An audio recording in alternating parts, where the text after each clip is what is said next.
We are looking at our series in Daniel 11. We're on part 7 today.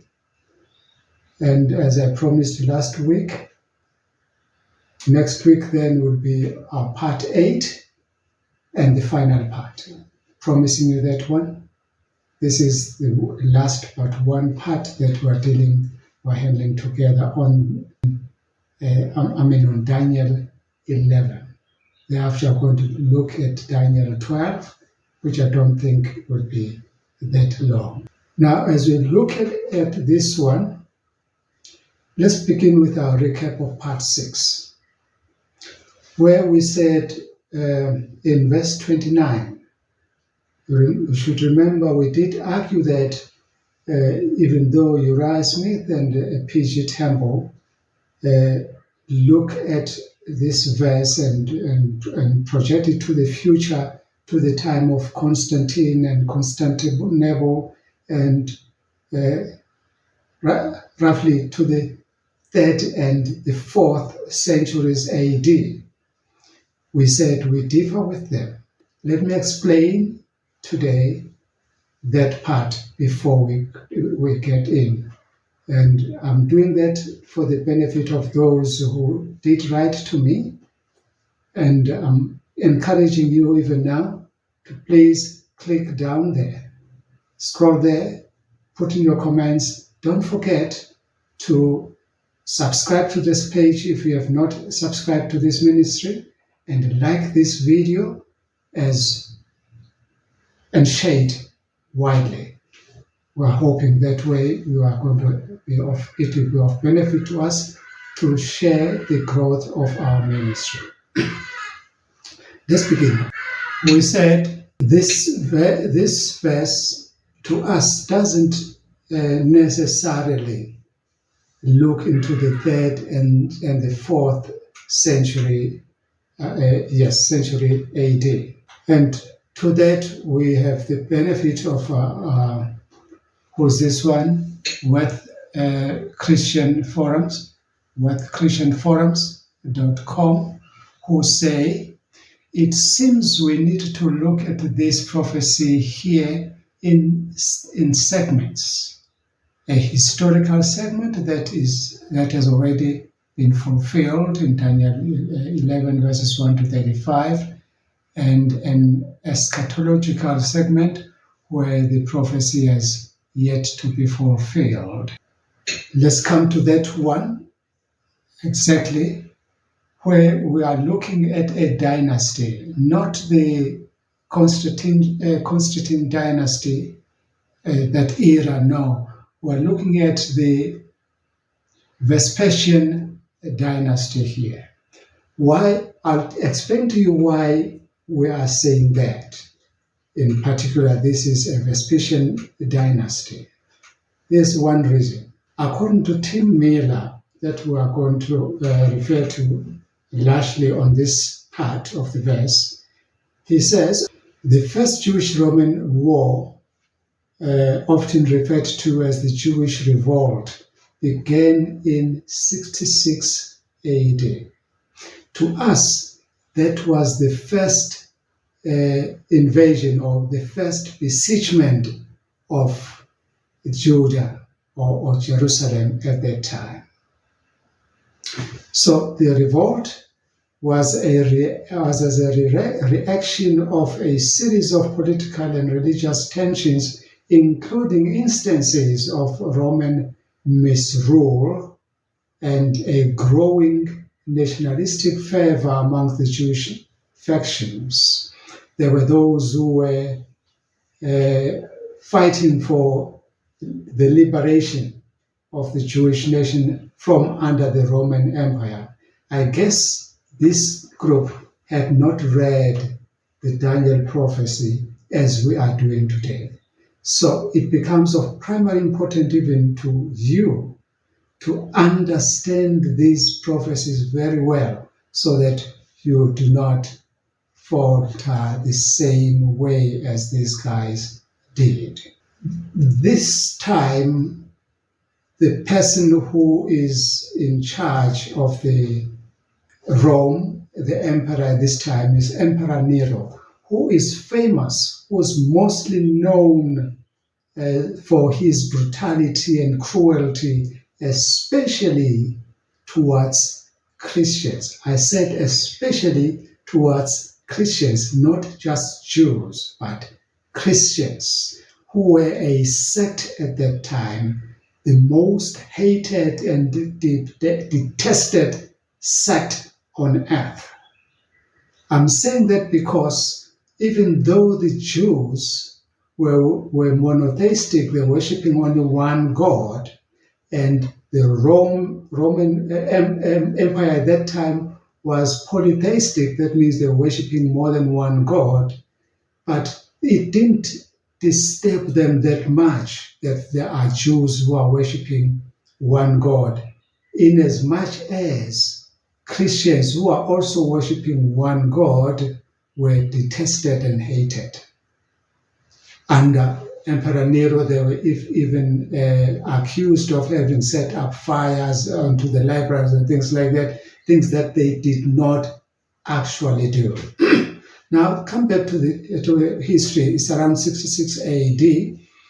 So there was a revolt among the Jews. And then Emperor Nero sent Vespasian to go and quell, to go and attend to that noise that was happening in his kingdom at that time. Being a Roman general who is able at war and trusted, he simply took not just a sizable delegation of Roman soldiers to go and attend to that noise, because Judah was just a small nation, Syrians on top and Egypt below, so he didn't expect much tension from there.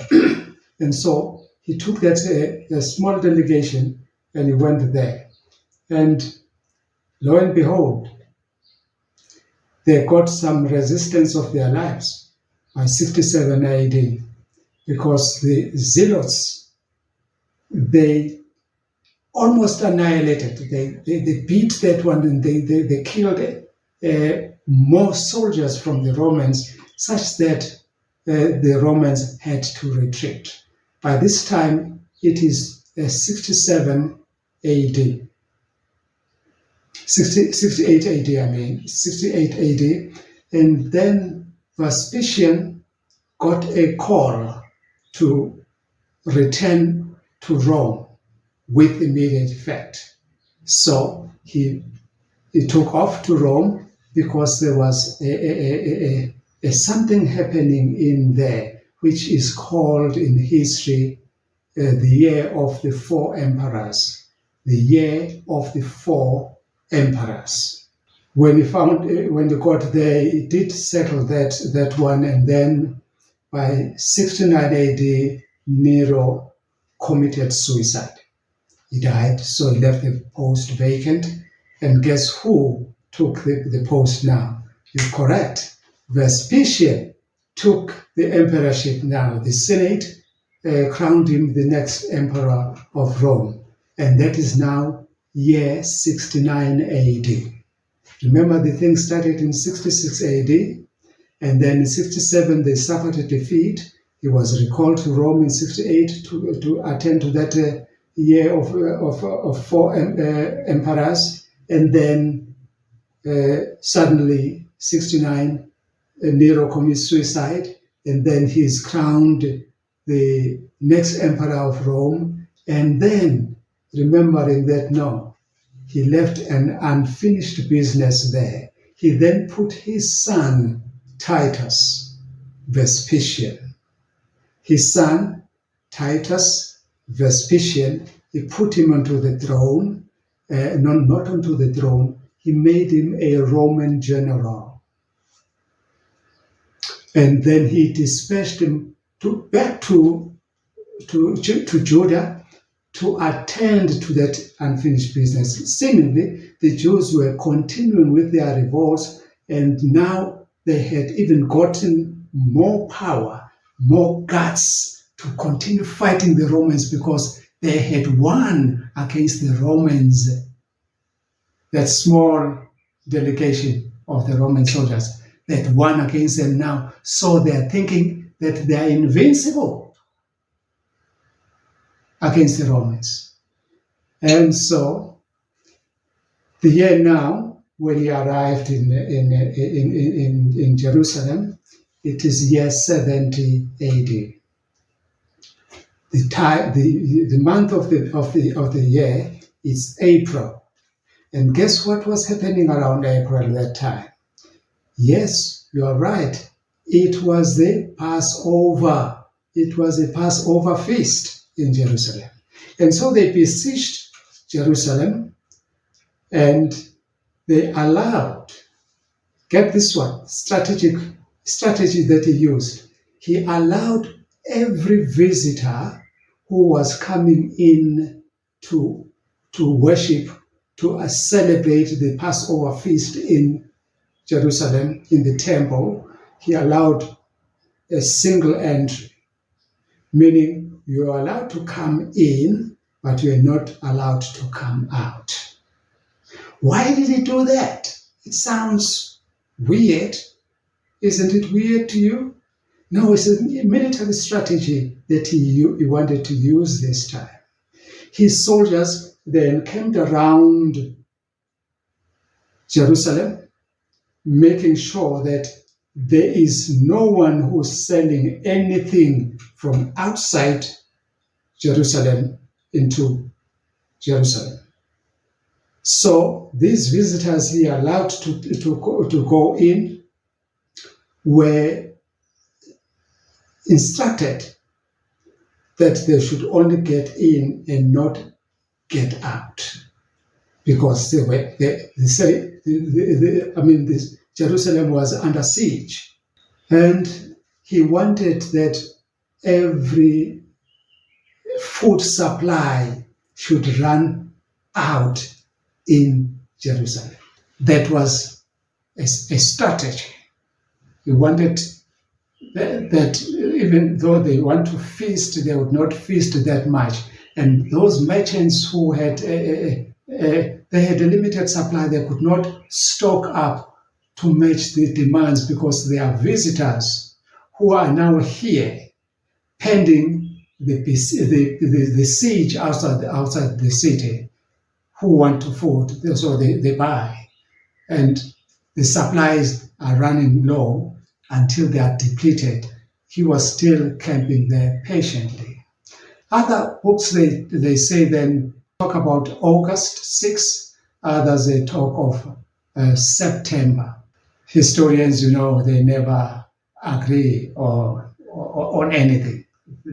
Each one comes with his own date. But let's say September. So he now was convinced that these guys have starved enough. They don't have any food supply, so they don't have much strength to fight.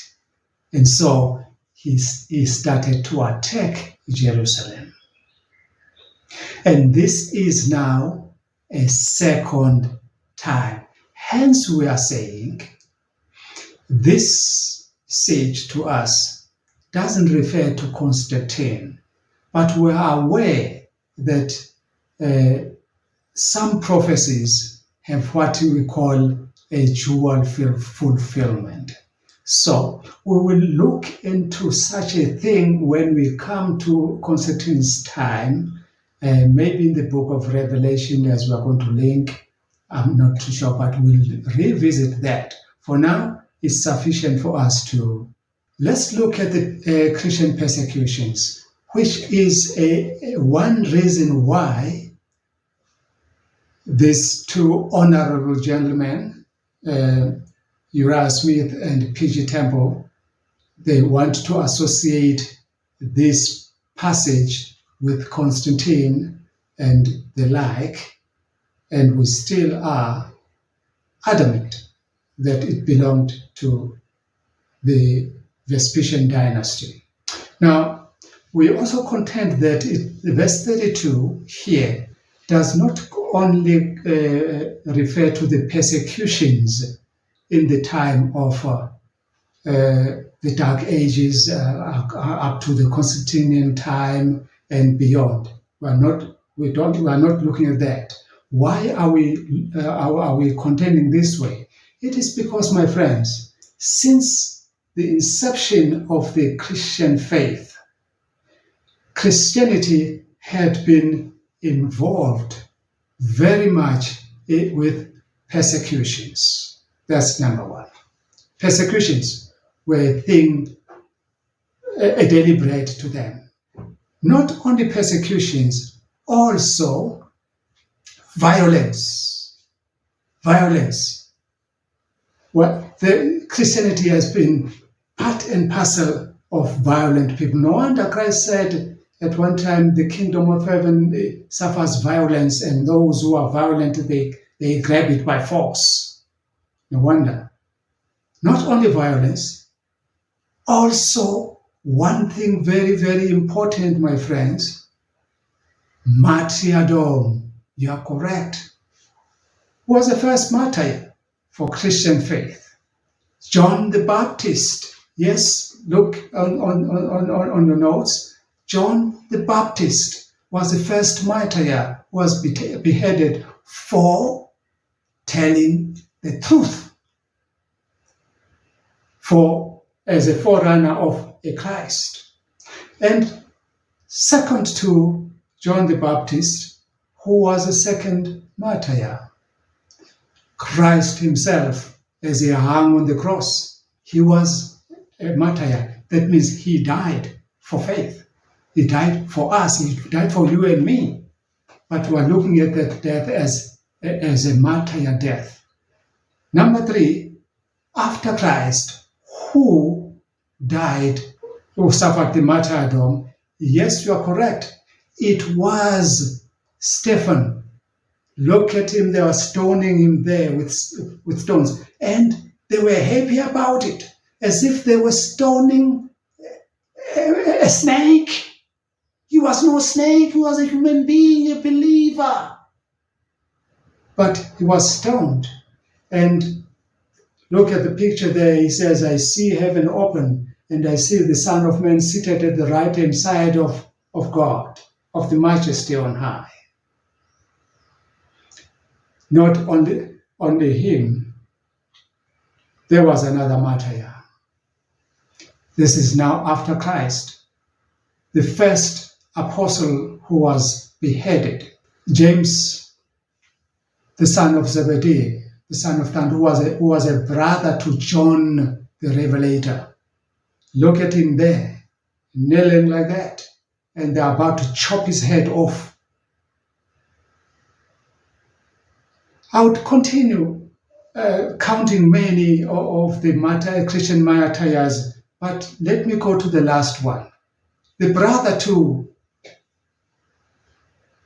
to James, John himself was the last one of the apostles to die. He died peacefully of natural death around 95 AD. But in the year 64 AD, under Nero, he suffered persecution. Look at him there. There he is. Maybe let me get my pointer here. There he is there. He is put on a drum. They call it a cauldron. A drum, and they filled it with oil, and they bent the oil up to a boiling point. Then they grabbed him with ropes to dump him. They're trying to make a Kentucky fried chicken out of him. He was no chicken, though. Was he afraid? No. Look at him. He's singing in the oil, boiling oil. They were all surprised. The author of this extract said almost everyone who was witnessing this miracle that happened here was converted. Hence, this Nero here, angrily, he said, take him out, and put him on Patmos Island to die there of starvation. He didn't know that heaven has another miracle for him. He will not die of starvation. He was fasting. And so on the Lord's day, he was with his Lord. I love this story. So that's the story. So we contend then, therefore, my friends, that this verse does not only refer to the persecution in the Dark Ages. We know the story of the Waldenses and the like, and what Christianity was suffering at that time. We are not downplaying that one, but we are saying, even from the very beginning, from the inception, there was persecution, there was violence, there was martyrdom, and the angel in no way could overlook the martyrdom of all the apostles but one, who was John the Revelator. Every other apostle was martyred, together with many other Christians. So there was no way the angel could not make reference to that. That is our stance, friends. Verse 35, some of the wise will stumble, so that they may be refined, purified, and made spotless until the time of the end. Again, that time there does not mean, it's not a prophetic key, but is a pointer to a time yet to come, in reference from the point or from the time of Daniel, or of writing of this prophecy, or from the time when the angel was actually giving this prophecy down to Daniel. So, zooming to the future then, we read in Revelation 6, verses 9 to 10. But first, let's see the great controversy on page 523. Page 523, it says, those who are unwilling to accept the plain, cutting truths of the Bible are continually seeking for pleasing fables that will quiet the conscience. If you don't want to accept this story as it is told in the Bible, you see, we're taking it straight from the Bible, and you don't want to accept it, then you are looking for fables. And then God says, if you are looking for fables, He is going to give you a real fable. A real fable, and you will believe it. And I'm beginning to see such people believing something that even a cat can see this thing is a myth. Book of Revelation, chapter 6, when he opened the fifth seal, I saw under the altar souls of those who had been slain or beheaded, other versions put it, because of the word of God and of the testimony they had maintained. This testimony, friends, you have to maintain. It mustn't be a once-off thing to you. Maintain it. They called out in a loud voice, "How long, sovereign Lord, holy and true, until you judge the inhabitants of the earth and avenge our blood?" So we're looking to the future now, because the angel said it will still come at the appointed time, or as planned. Who planned it? Who else can it be except my God and your God? No one else. Our favorite commentary, The Great Controversy, says, the truths most plainly revealed in the Bible have been involved in doubt and darkness by learned men who, with a pretense of great wisdom, teach that the scriptures have a mystical secret, a secret meaning not apparent in the language in which it is presented. You need to do theology and do Greek and Hebrew in order for you to understand the Bible. No, friend. No.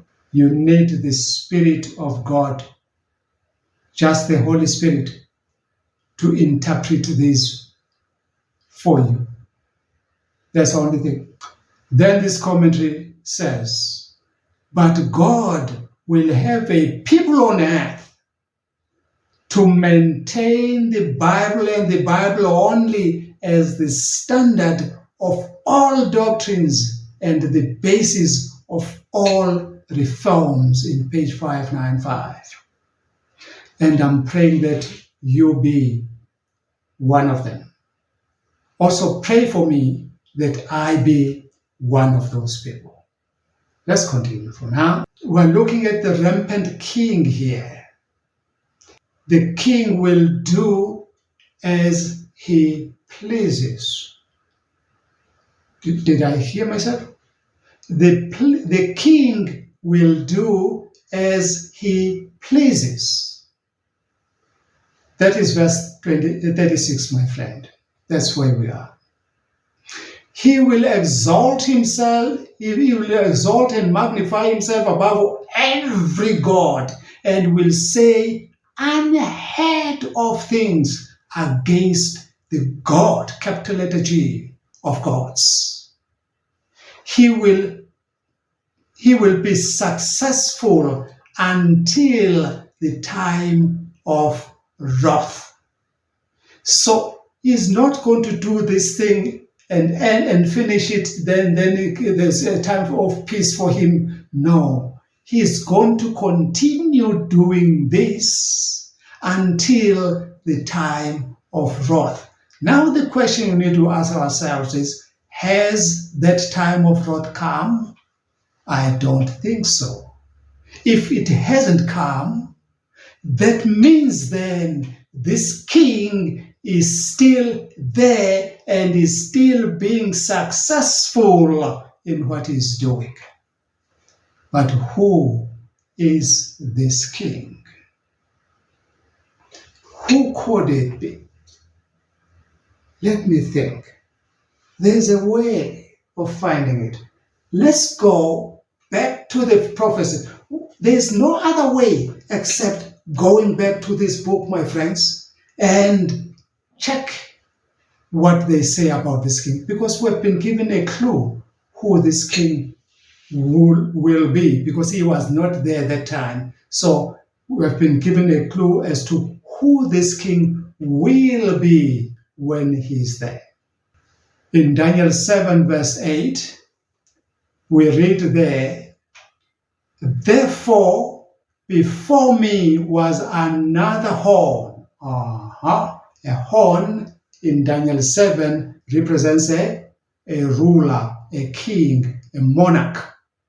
So when it says the king will do, that means the horn.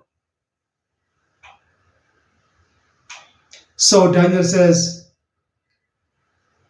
before me was another horn, a little one. This one was little. Others were big horns, and this one was little. That means it must be a king from a nation that is small. So it becomes a small kingdom. And that reminds me, friends, that Rome, as founded by Romulus, who were twins, and so they began from a village that was occupied by only men who were protecting this one. Hence, I don't mean anything, but hence you don't see a female pope. We'll come there. But It started as men only. Then it continues. Get me here. And he says, then this horn had eyes like a man and a mouth. It didn't say it had a nose, otherwise it could smell. It didn't say it had ears, otherwise it would hear. No, it doesn't have ears, it doesn't have a nose. It has a mouth and eyes like a man. And with its eyes, what does it do? It sees. And what does it do with its mouth? It speaks. What does it speak, my friend? Tell us, Daniel. It spoke boastfully. In verse 8. Now let's go to verses 24 and 25 of the same book of Daniel. The 10 horns are the 10 kings who will come from this kingdom. So Daniel now has just seen a beast, very, very strange and dreadful and fearsome beast, which has got 10 horns, it has got iron teeth, it has iron claws. He doesn't describe it, it doesn't give it a name. He says it's a dreadful, fearful beast. That's what he says. And then, when it comes to this beast, he says it had 10 horns already, 10 horns on the head. All right? And then, tell us more, Daniel. And then he says, after them, another king will arise, different from earlier ones, because out of these 7 horns, I cut the verse short there. There grew up another horn, which was a smaller one, which pulled down 3 horns, other horns, out of the root. And then the remaining, that means 10 minus 3 plus 1. How many horns were there? 8, you're right. Because 10 minus 3 is 7, but it grew up in the stead of the 3, so it's plus 1. And so this one is different because all these other horns, they don't have eyes, they don't have a mouth, but this one has a mouth, has got eyes. So it's different from the earlier ones because the earlier ones were there. They were original with the beast, and this one is not. And then he says, he will speak. This one has eyes, has mouth, and so he will speak. What is he going to speak? He will speak against the Most High. No creature on earth has ever dared to speak against the Most High. But this one dares. Not only that, the horn oppresses his saints. If he says his saints, whose saints are those? These are the saints of the Most High. And try to change the set times and laws. He found the times there, he found the laws there, and he tries to change them. Why? Because they belong to the Most High, and he hates the Most High. That's why he tries to change. Wants to undo everything that belongs to them. Why he hates, he persecutes you, is because he hates the Most High, my friend. And you are his saint? I'm his saint. You ask me, I'm a victim of such persecution. We have looked at these verses. The thing is now, what does this verse imply? It implies, it's telling me that there will be a 4th kingdom, right? And the 4th kingdom will have its 10 horns, right? And then before the 4th kingdom dies away. It will not die, because the fourth kingdom, according to Daniel 2, will be there until the stone kingdom comes to take over. So, whilst this fourth kingdom is still there, it will undergo a transformation, because this horn grew up and uprooted three, and then it started to do something different that was not done by these other horns. That means, that's what I'm getting from this verse. So, for how long will the horn do his business of oppressing the saints of the Most High, and of opposing and speaking against the Most High? For how long is he going to do that? For 3 months? No. Is it for 1,260 days or years? No. He does that until the time of the wrath. Whose wrath? I've entitled this section The Rampant King, because this king does as he pleases. So, he says, out of one of them came this horn, which started small but grew in power. You see on that picture, that graphics, there is that horn that is growing. It started small, it didn't come this long. It started small, growing on one of these horns. And then it grew, and grew all this much, and grew all of this much. And where was it heading for? It was heading for that rectangular foot there. That's where Jerusalem, that's where Judah is. Judah is reckoned there as the beautiful land. That's where it was going. Why was it interested there? The verse said, it set itself up to be as great as the prince of the host. Who's the prince of the host here? That's my Savior. Now this one is equal to, hence this one will call himself the vicar of Christ. Is equal to. That's why he can take his place here on earth. When Christ sent his own spirit here, he didn't want no one to take his place, and this one is taking his place. He wants to be equal to the Most High.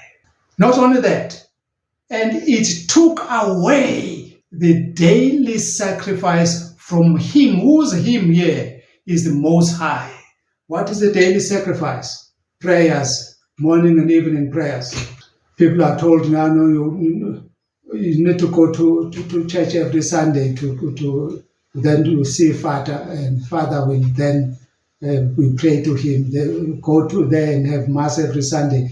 And then, I have not yet come there. Let me not rush it too much. So, the pronoun there, them, in Daniel 8 verse 9, refers to the horns. So in Daniel 7 verses 24 and 25, it spoke of kings, and that another king that proves us to be right here. This is the king. And this king is a king of the fourth kingdom. Don't make a mistake and push him back to the third kingdom, as you will see others without understanding. They are confusing you. I spoke about unheard of things that people who don't read these prophecies do. You will see the real madness here. I'm going to show in a minute. So by contrast, in this study, we have proved in part 5 that Rome started small and grew in power. So that way, this little horn cannot be Antiochus and Epiphanes. No, it cannot come from any other kingdom except the fourth kingdom. But this little horn. Who is this little horn? We present here to you, we submit to you that this little horn is actually Satan himself under the guise of a human being who's in rule. No, it's just like a kid who's being held by hands, is held by hands and is made to walk, and he thinks he can walk on his own. Satan is going to disguise himself as a Roman emperor in the fourth kingdom and rule directly because he calls himself the prince of this world when he's not. You and I are. There are reasons why we assert that the moment that this is Rome, and it is because in Daniel 7, verses 9 to 13, the moment this kingdom, this little horn, took over, judgment set in heaven. The moment thrones were set. Want me to read that one for you? Let me read it then. As I looked, the thrones were set in place, and the Ancient of Days took his seat. His clothing was as white as snow. The hair of his head was as white as wool. His throne was flaming with fire, and its wheels were all ablaze. A river of fire was flowing, coming out from before him. Thousands, get it well, thousands upon thousands attended him, and 10,000 times 10,000 stood before him. The court was seated. Get it? The court was seated because the Father is on his throne now. And everybody is seated, so the court is in session. What we are saying here is that this horn isn't that much interested into politics. No. It is interested in religion. Religious affairs, that's where it is. And we know that this horn parallels what Isaiah 14 verses 13 and 15 says, when it says, I will ascend to heaven. I will raise my throne above the stars of God. I will sit enthroned on the mount of assembly, on the most heights of the sacred mountain. That's what Isaiah says. It sounds like this is the horn that, and there is no human being, bone and flesh and blood, who has ascended that high. That is why we're saying it is Satan himself under the guise of the Roman, the fourth kingdom, Roman ruler. Remember there were pagan Rome, there was a pagan Rome, and now we're going to come in there and look at the papal Rome. Rome is only divided into two. It was a pagan Rome, and now we have the papal Rome. And there will be no other kingdom until Christ comes the second time. Get that one clear. We spoke about wrath there.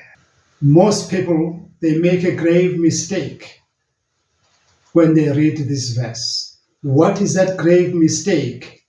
They seem to read this verse in the past only and never read it with a future projection. They fail to see any futuristic application in this verse. A clue in what we have just said is found in the verse itself, when the verse said, until the time of wrath is completed. That's a clue. Whose wrath is this? Don't dilly-dally, my preacher. Whose wrath is it? Let's give it to you right away. The Bible talks about one wrath, and that is God's wrath. If it is the Bible, the wrath we'll find is God's wrath, no one else's. You can check that one in Zephaniah 1 verse 4. It will be kindled against the idolaters and those who bow down from the rooftops to images. Isaiah 13 verse 9, God's day of wrath as fierce anger and cruel.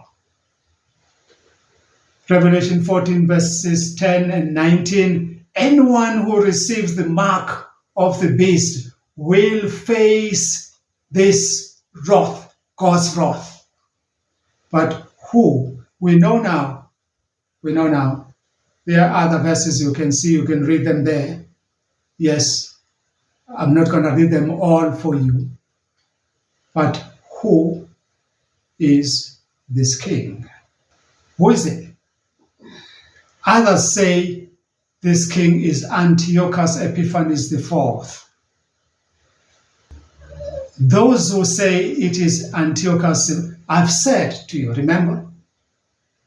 I don't want to sound like a scratch record. I've said to you, Antiochus Epiphanes IV was in the third kingdom, not in the fourth kingdom. And it didn't come late in the fourth kingdom. But others, they still hold on to that fairy tale. And those, you will see them like this. Look at the chart that I've just given to you there.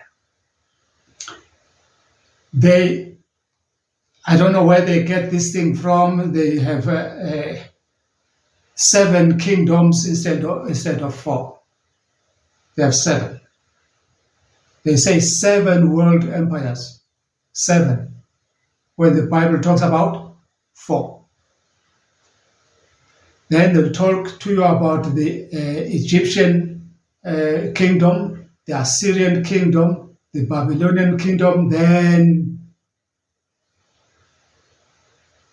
and then they add the third one, the Antichrist kingdom. No, it's not prophesied. It's not in the Bible prophecy, but they find it there anyway. I don't see. Look at even that task. They say now there is Greece and the little horn of Greece. Why? Because they are holding on to saying the horn in chapter 8 grew out of the he-goat. That's why they don't. You and I, you know now that we did explain here that there are variable keys and constant keys. And that's the reason I highlighted to you that now this is a variable key, my friend. Then they miss that one out. When I've just analyzed that one to you, that they are showing these things. And so they have the little horn of Greece, the Antichrist, and yet Christ had not come in the third kingdom, but they have the Antichrist in the third kingdom. Greece was the third kingdom. That's a confusion. It's a confusion. And if you don't want to take this, I'm giving you now, God is going to give you something like this, and you will believe it. Once you believe something like that, you know you are thoroughly confused. The proponents of this school of thought undoubtedly missed Daniel 2, and with such a glaring misinterpretation of the explained meaning, there is just no hope for them. We have no choice but to believe that this was developed to deceive. It is the little horn that developed this so that you get deceived. It is there to deceive you anyway. So let me give you some 12 points why we say it is not Antiochus Epiphanes IV. 1. Antiochus Epiphanes IV belonged to the third kingdom, which is the Greek Empire, not the fourth. 2, the fourth beast had 10 horns, whereas the third beast had only 4 horns. Number 3, Antiochus IV Epiphanes did not rise after the 10 kings or the 10 horns of the fourth beast. No. Number 5, there are virtually no 3 horns or kings plucked out by Antiochus Epiphanes IV when he rose to power. Number 6, he was not called the Great. It's only his father who called him thus. Number 7, while it is true that he blasphemed God, he changed the laws of worship and persecuted God's people, the Israelites, but his persecution did not, as claimed, last for 3.5 years, as in Daniel 7, verse 25. Number 8, he did not prevail against the saints until the judgment and the kingdom was given to the saints. It's history right now. So it cannot be him, we contend. Number 9, the kingdom that followed after his was the Roman. The God's kingdom, because God's kingdom will never pass away or pass to another one. So it was not Antiochus, because after him, the Roman kingdom came. Number 10, although some assign the kingdom of God or the kingdom of Christ to the first advent of Christ, they clearly are in the wrong, because Christ is still going to come the second time. Only after that will he establish his kingdom that will never pass. Number 11, looking at Daniel 8, specifications that are not met by Antiochus the fourth Epiphanes. 1, Antiochus did not wax exceedingly great as per Daniel 8 verse 9 in comparison to Alexander the Great. 2, his push to the south, meaning Egypt, was stopped by a mere word of the Roman officer. Number 3, there is no record of him standing against the Prince of Princes. None whatsoever, anywhere in history. He was long dead by the time Christ came in. Number 4, Antiochus was not broken without hand, as verse 25 says. So there is no suggestion of anything miraculous or mysterious about either his failure with the Jews or his death. So we believe that with such a sea of evidence against Antiochus IV Epiphanes, no one will be deceived anymore, as this theory serves to do so. Now, we have said Antiochus Epiphanes IV is not the king we're talking about. But who is this king? I'm addressing that question directly now. He must be a king in the fourth kingdom. Not that. This one must be a king in the fourth kingdom, but not in its first phase, but in its second and the last phase. He must be a religious king rather than just a political head of the government. Why am I saying that? It's because he must be regarded as the most important religious figure, and as a result, respected by all. You see, if he's taken up to the Most High, so we're expecting to go up to that level.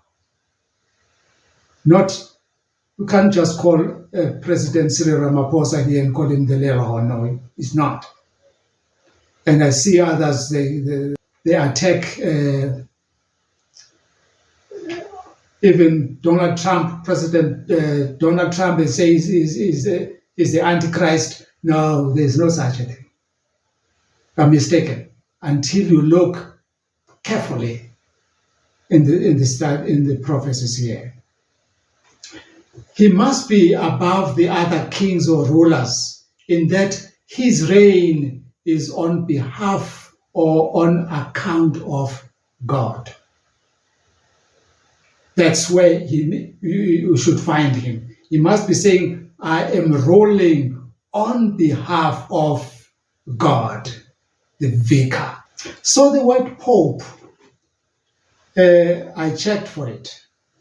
And the dictionary I used here, it says the word Pope derives from the Greek term papas, meaning father.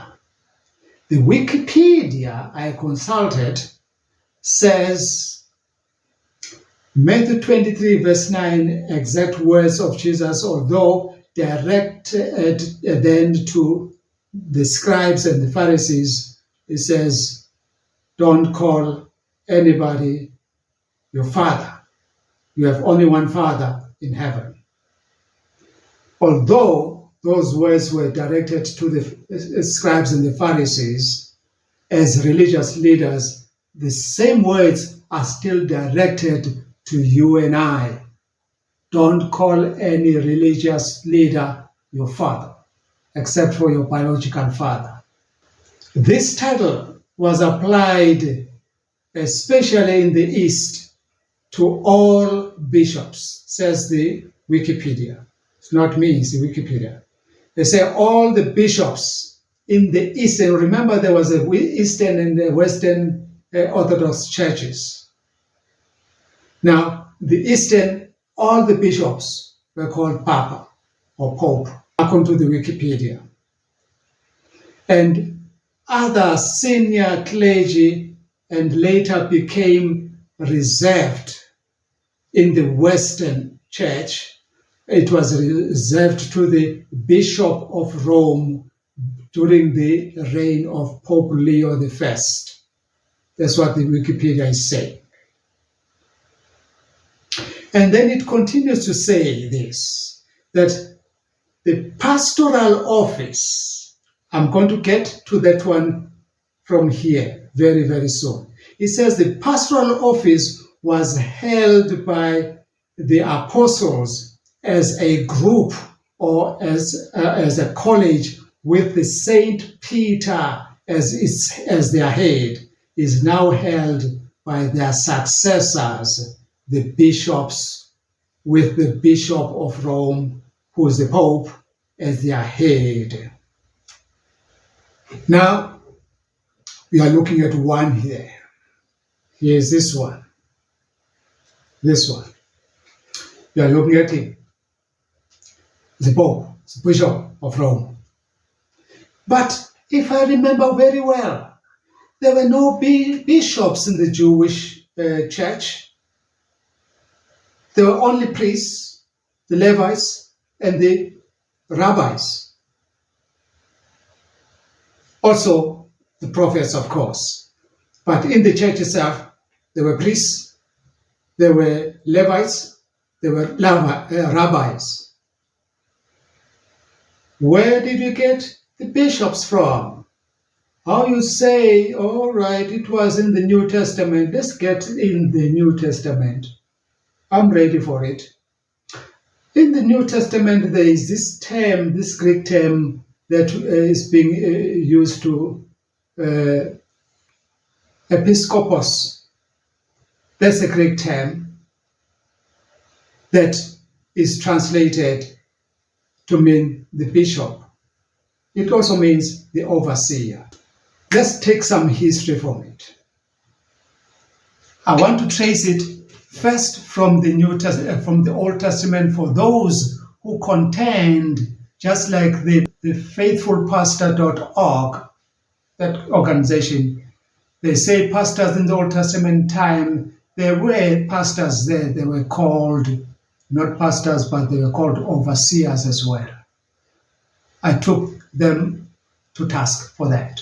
Let's read the article here. They say, if you check in Numbers 4 verse 16, it says there, Eleazar the son of Aaron was given oversight of certain aspects of the priest's ministry in the tabernacle. That's what they say, and we need to check that one. Eleazar, son of Aaron, the priest, is to have charge of the oil for the light, the fragrant incense, the regular grain offering, and the anointing oil. He is to be in charge of the entire tabernacle and everything in it, including its holy furnishings and articles.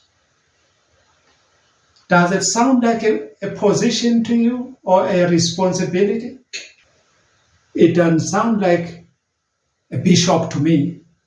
No, it sounds like a task. He was given his daily duties. You are to make sure that everything is right here.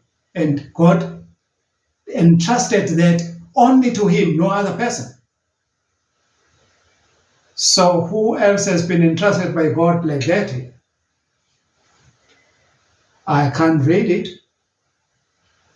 Let's read on. They say, later in Numbers, Moses was furious with the officers of the army, with those who had oversight over the soldiers in the army. In Numbers 31, verse 14. Now we'll get there. Verse 14 says, Moses was angry with the officers of the army, the commanders of thousands and commanders of hundreds who returned from the battle. You remember, everything was going through Moses. Everything, literally everything. You want to complain that so and so has died, you go and tell Moses.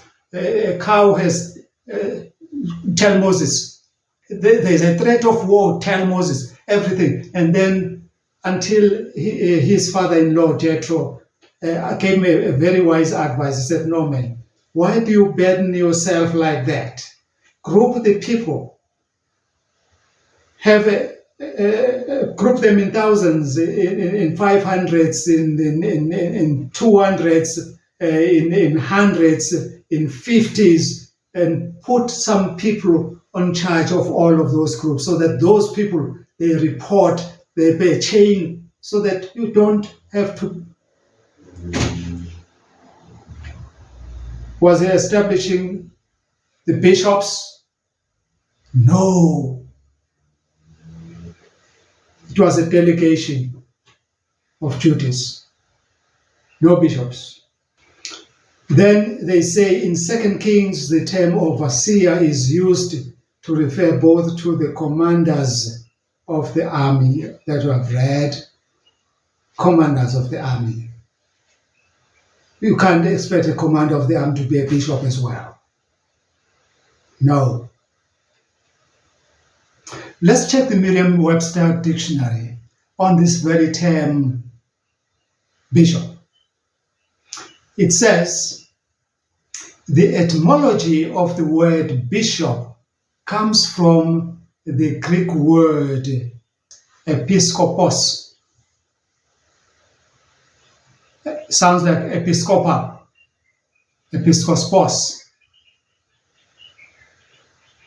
which can be generally translated as bishop, overseer, superintendent, supervisor, or foreman.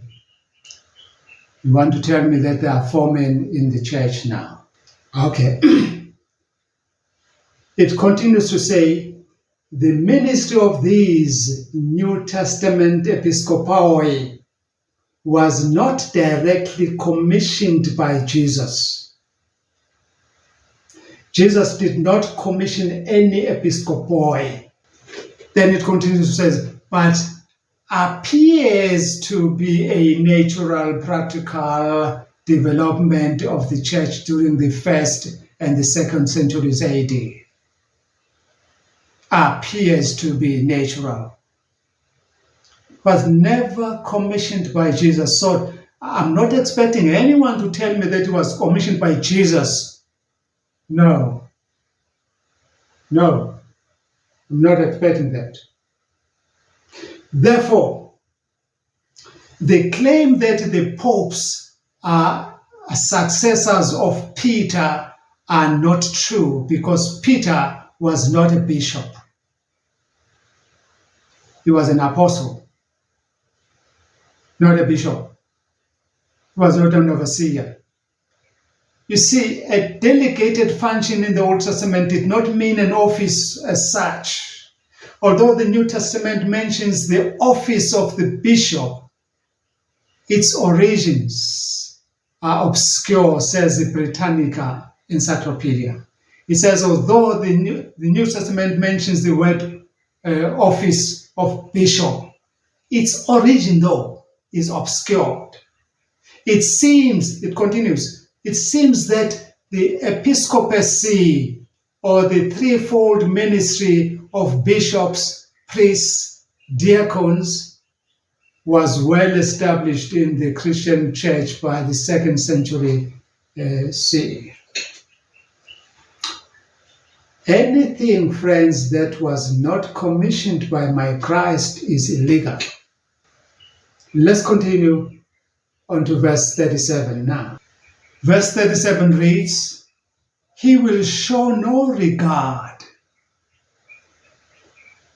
for the gods of his ancestors, or for the one desired by women, nor will he regard any god, but will exalt himself above them all. So when we look at this verse, we looked at I'll just take you through a few Bible commentaries. Then we end. Or Ellicott's, let me begin with Ellicott's. Ellicott's commentary further gives a further description of this godless king. Where I checked with artificial intelligence. We have artificial intelligence this time. I was checking this evil device. It says, this verse is interpreted to mean that the king mentioned in this verse will not follow the religious traditions of his ancestors and will not be bound by any religious laws. That's what artificial intelligence says here. Now, looking at the desire of women, the allusion is to the Asiatic goddess of nature, that Asiatic goddess of nature is Mylitta, who has been identified with the Queen of Heaven, as you look into Jeremiah 7, verse 8. As you look into Jeremiah 7, verse 18, I mean. We are looking at the Ellicott's commentary. It continues to say, the context, however, leads us to rather think of human affection or some other thing highly prized by women. So we have women in this ministry, and I'm going to ask them to tell us what is it that they prize so much, but not now.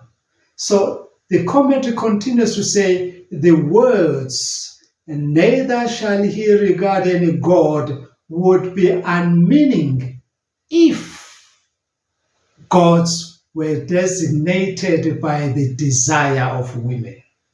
Then Ellicott continues then, as we look at him, he says something about Antiochus Epiphanes IV.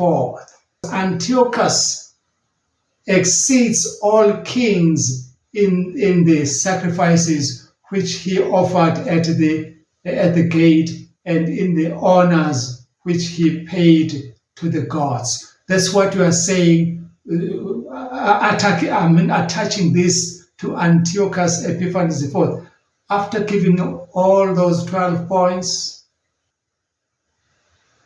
Ellicott, the angel did not say he will outdo all the kings. He said he will show no regard. Showing no regard and outdoing, that means doing much better than, are not the same. That's why I'm saying you missed this point there. The pulpit commentary also says, quoting the Peshitta, it says, "And to the God of his fathers he shall have no regard, nor the desire of women, nor any God will he have respect, but over all he shall exalt himself." We are getting further description that this king shall not be married because he has got no desire of women. You remember in that video where a woman was grabbing his hand and he became so furious he even slapped the woman on the woman's hand. He has no desire for women.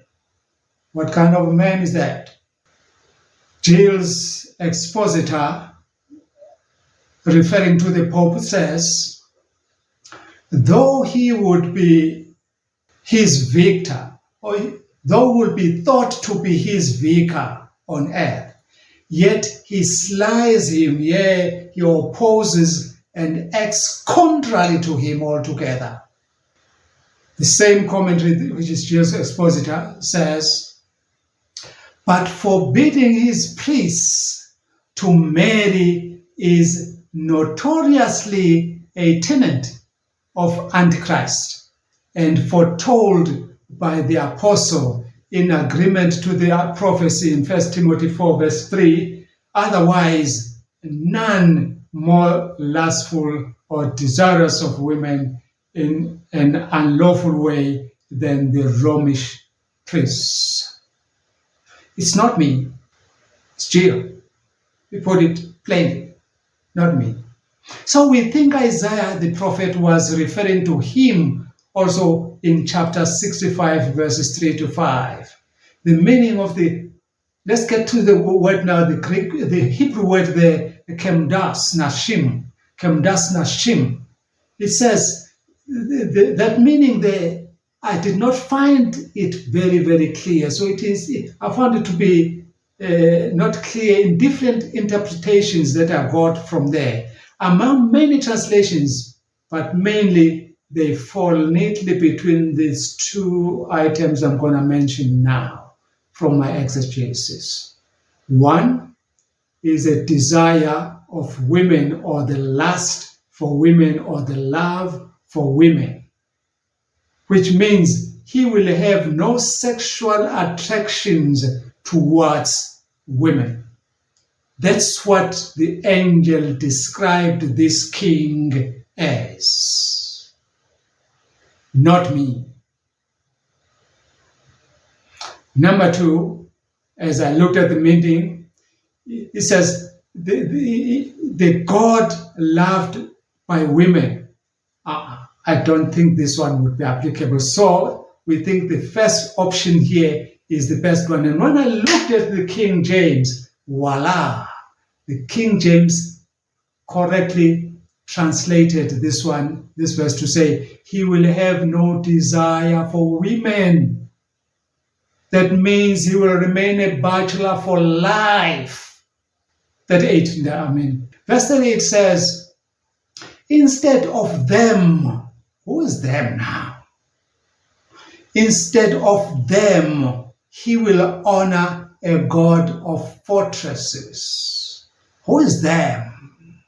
A God unknown to his fathers. Who is them? The gods. He will honor those gods with gold and silver, with precious stones and costly gifts. We still want to know, who is this God of the fortresses? I've searched and searched, and then the International Bible Encyclopedia says, quotes Grotius, who thought that it's a corruption of Azizos, the Phoenician war god, while Calvin saw it in the god of wealth. I think I like Calvin here.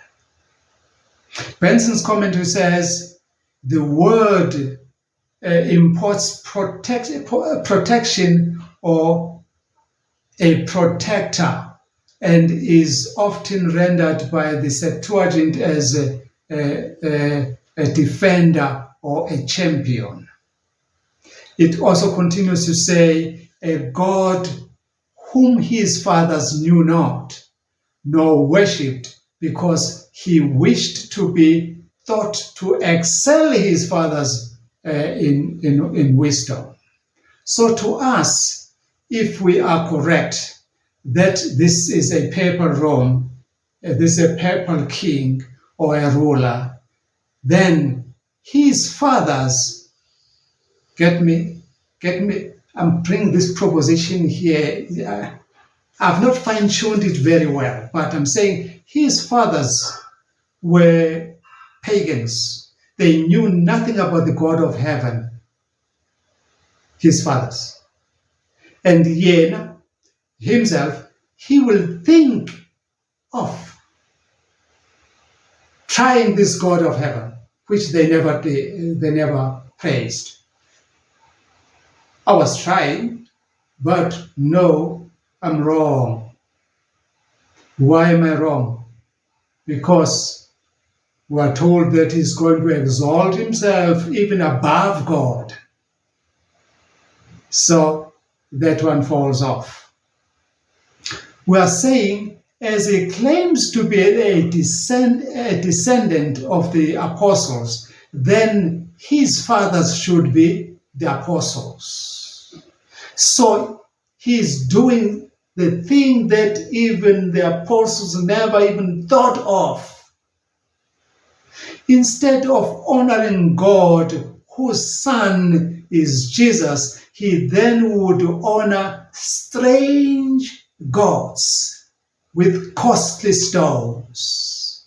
We see this in the material and monies invested in images of Mary and others. Barnes notes, they say it is that the only God which he would acknowledge would be force or power or dominion. That too we have seen in force used against God's people in the Christian persecution. And that too we are seeing as force being used against the people of Palestine.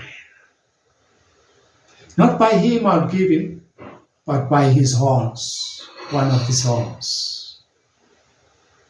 So, we think then, we settle that this king is going to invest in the God of wealth. As we know, all nations, they invest so much on military armor to the starvation of the people of the land. Verse 39, the last one. Verse 39 says, he will attack the mightiest forces with the help of a foreign god and will greatly honor those who acknowledge him. He will make them rulers over many people and will distribute the land at a price. Remember Only in the fourth kingdom was land to be sold, as we are buying land today. So we are said that the mightiest fortress is Christianity. As Christians, as Christ said, all power is given unto me, Matthew 28, verse 19. So if our session is correct, then it was Christianity that was under attack by this king, and nothing behind his rulership then that was Satan. We note the mysterious vision of Constantine here. You remember Constantine, he was in trouble. He wanted to go and fight, but he was trying all the gods. They were not accepting him. Then he said, if God, you are alive, please show yourself to me. And in his dream, he dreamed of a figure of the cross, and he was told, in this sign you will conquer. And he made a sign of a cross, and voila, he conquered. And everybody today, they hang that cross from Constantine. And they say it's Christianity. No, it's Constantinity, not Christianity. So we further note that it was that vision which led to his conversion, and that has become a sign for Christianity, whereas Christ is the Lamb of God, is not the cross. And all the people they sing on the cross, I cling on the cross, on the cross. No, you should say on the Lamb of God, which takes away your sin. It does not surprise us, though, that many Christians now believe in the literal cross. Hence, they even hang it on their ears, on their necks, and everywhere. Even in the car, you'll find this cross jingling in there, because it was dreamt by Constantine. He will attack the mightiest fortresses with the help of a foreign god, and will greatly honor those who acknowledge him. He will make them rulers over many people, and will distribute the land at a cost. Peter Temple says here, he says, it was the city of Ephesus that was especially attracted to worshipping Diana. There is the picture of Diana there. This is the Diana I've given you the picture thereof there. And it was at the Council of Ephesus that the Roman Church decided to declare Mary the Mother of God and Queen of Heaven. So during the merger of Christianity and paganism, there needed to be a common point. Peter Temple continues to say, the early Roman Church needed to bring in a mother and a child symbol into the church, as the sun worshippers loved their goddess of fortress, Diana, and her child, Apollo. He concludes that this way a new God was created whom his fathers knew not nor worshipped. So with the help of a foreign God, he will honor greatly those who acknowledge him.